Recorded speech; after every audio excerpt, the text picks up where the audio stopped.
ഇന്ന് ചട്ടിയപ്പം ഉണ്ടാക്കിയാലോ. ഇതിനൊക്കെ മുന്നേ ഞങ്ങളുടെ ഇവിടെയൊക്കെ ചീനച്ചട്ടിയപ്പം എന്നാണ് പറഞ്ഞിരുന്നത്. ഇപ്പോൾ ചട്ടിയിൽ ഉണ്ടാക്കുന്നതുകൊണ്ട് ചട്ടിയപ്പം. നല്ല ടേസ്റ്റുള്ളൊരു അപ്പമാണിത്. പച്ചരി കുതിർത്തിയതിൽ അധികം വെള്ളമില്ലാതെ കുതിർത്തിയിട്ട് അരയ്ക്കണം. ഉപ്പിട്ടിട്ട് അരച്ചിട്ട് പിന്നെ തിളച്ച ചൂടുവെള്ളം ഇതിന് പാകത്തിന് ഒഴിക്കണം.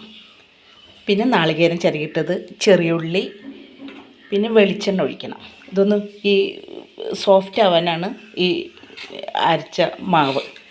എന്നിട്ട് നമ്മൾ ഇങ്ങനെ ചട്ടിയിൽ ഒഴിക്കും. ചട്ടിയിൽ ഒഴിച്ച് അധികം ഇളക്കണ്ട.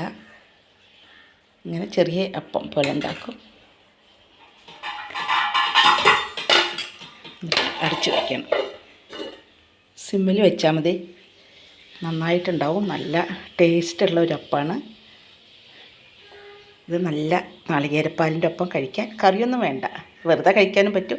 നാളികേരപ്പാലിൻ്റെ ഒപ്പം പിന്നെ മുട്ടക്കറി അതിൻ്റെയൊക്കെ ഒപ്പം കഴിക്കാൻ പറ്റുന്ന ഒരു അപ്പമാണ് ചട്ടി അപ്പം.